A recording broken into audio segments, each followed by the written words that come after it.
നമ്മുടെ രാജ്യത്തിനും ലോകത്തിനും കേരളത്തിലെ മലയാള സിനിമയ്ക്കും അമൂല്യങ്ങളായ സംഭാവന ചെയ്ത സംവിധായകനും ഛായാഗ്രഹനുമായിരുന്നു ഷാജി സാർ. ഏതാണ്ട് 40-ൽ പരം ചിത്രങ്ങൾ, അതിൽ പിറവി മുതൽ ഏതാണ്ട് 4-5 സിനിമ ലോകപ്രസിദ്ധി ആർജിച്ച തരത്തിലേക്ക് കേരളത്തെ ലോകത്തിന് മുന്നിൽ അവതരിപ്പിക്കാൻ കഴിയുന്ന തരത്തിലേക്ക് ആ സിനിമകളെ രൂപാന്തരപ്പെടുത്താൻ കഴിഞ്ഞു. സിനിമാ സംവിധായകൻ, ഛായാഗ്രഹൻ എന്ന നിലയിൽ മാത്രമല്ല, ഒരു ഭരണാധികാരിയായിരുന്നു. ഇപ്പൊ ഇവിടെ ഏറ്റവും അവസാനം 2 പ്രധാനപ്പെട്ട ചുമതല നിർവഹിക്കുന്നുണ്ടായിരുന്നു. ഒന്ന്, KSFDCയുടെ ചെയർമാൻ.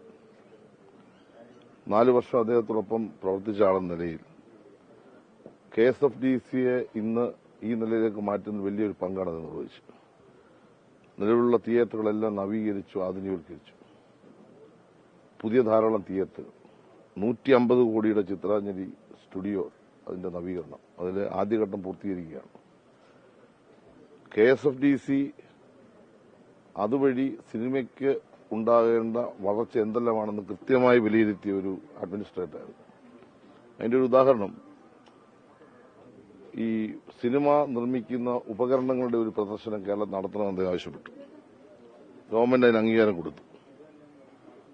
അങ്ങനെ ഒരു പ്രദർശനം നടന്നപ്പോൾ ലോകത്തിൽ ഇന്ന് കണ്ടുപിടിച്ചിട്ടുള്ള ഏറ്റവും ആധുനിക ക്യാമറ മുതൽ എല്ലാ സാങ്കേതിക സംവിധാനങ്ങളും തിരുവനന്തപുരത്ത് ഒരുക്കി.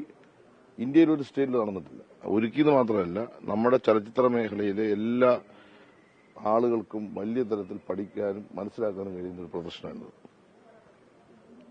ഇപ്പോൾ സിനിമ പോളിസി, അതിന്റെ ചെയർമാനാണ് ഷാജി സാർ. സത്യത്തിൽ എനിക്ക് വലിയ സങ്കടമുണ്ട്. കാരണം ഈ വരുന്ന മാസങ്ങളിൽ, തൊട്ടടുത്ത മാസങ്ങളിൽ അദ്ദേഹം തയ്യാറാക്കിയ സിനിമാ പോളിസി കോൺക്ലേവിൽ അവതരിപ്പിക്കാൻ പോവുകയാണ്. നിയമസഭയിൽ അത് അവതരിപ്പിക്കാൻ പോവുകയാണ്. അപ്പോൾ അദ്ദേഹത്തിന്റെ ഒരു സാന്നിധ്യം ഞാൻ വളരെ ആത്മാർത്ഥമായി പ്രതീക്ഷിക്കുന്ന ഒരു ഘട്ടമാണ്. അതിൽ തന്നെ ഒരു പ്രത്യേകത കാണേണ്ടത്, ഏത് കാര്യത്തിന് 100% പെർഫെക്ഷനാണ്. തിയേറ്റർ നവീകരിച്ചാൽ ഏറ്റവും ഉയർന്ന തരത്തിലുള്ള നവീകരണ സംവിധാനം, ചിത്രാഞ്ജലി സ്റ്റുഡിയോയുടെ നിർമ്മാണം, ഏറ്റവും ഉയർന്ന തരത്തിലുള്ള സംവിധാനങ്ങൾ. ഇപ്പൊ തന്നെ ഈ പോളിസി തയ്യാറാക്കുമ്പോൾ കേരളത്തിലെ എല്ലാ ചലച്ചിത്ര രംഗത്തെ പ്രമുഖരുമായി അദ്ദേഹം ചർച്ച ചെയ്തു. ഇത്രയും വലിയ ഒരു മഹാനായ ഒരു സിനിമാ രംഗത്തെ ഒരു അതികായകനായ പ്രതിഭ വളരെ സാധാരണപ്പെട്ട ഒരു ക്യാമറാമാന്റെ മുമ്പ് വരെ പോയിരുന്ന് അവരുടെ പ്രശ്നം കേൾക്കാനും ഈ പോളിസിക്കകത്ത് അവരുടെ അഭിപ്രായങ്ങൾ രേഖപ്പെടുത്താൻ ശ്രമിച്ചു എന്നുള്ളതാണ് ഷാജി സാറിന്റെ ഏറ്റവും ഒരു പ്രത്യേകത.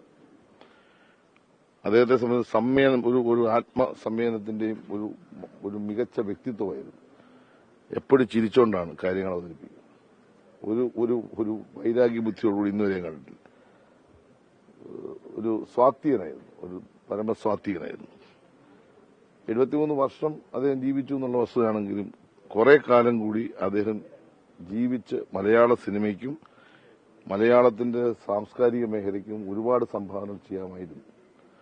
ഇപ്പൊ ഏറ്റവും അവസാനം നടന്ന നമ്മുടെ IFFK അക്കാദമിയും ഈ വർഷം KSFDC സംയുക്തമായി അതിനകത്ത് കുറേയേറെ പ്രോഗ്രാംസ് ഞങ്ങൾ ഒരുമിച്ചിരുന്ന് ചർച്ച ചെയ്തു.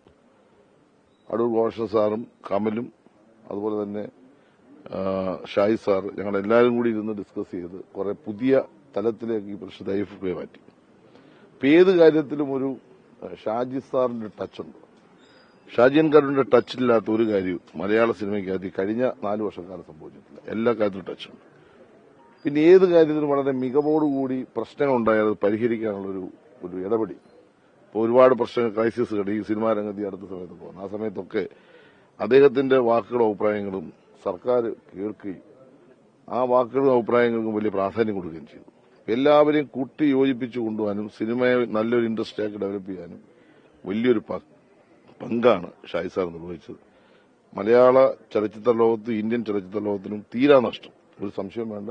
അതുല്യനായ ഒരു കലാകാരന്റെ വേർപാട്, അതിലുള്ള ദുഃഖവും അനുശോചനവും ഈ അവസരത്തിൽ ഞാനിവിടെ രേഖപ്പെടുത്തുകയാണ്.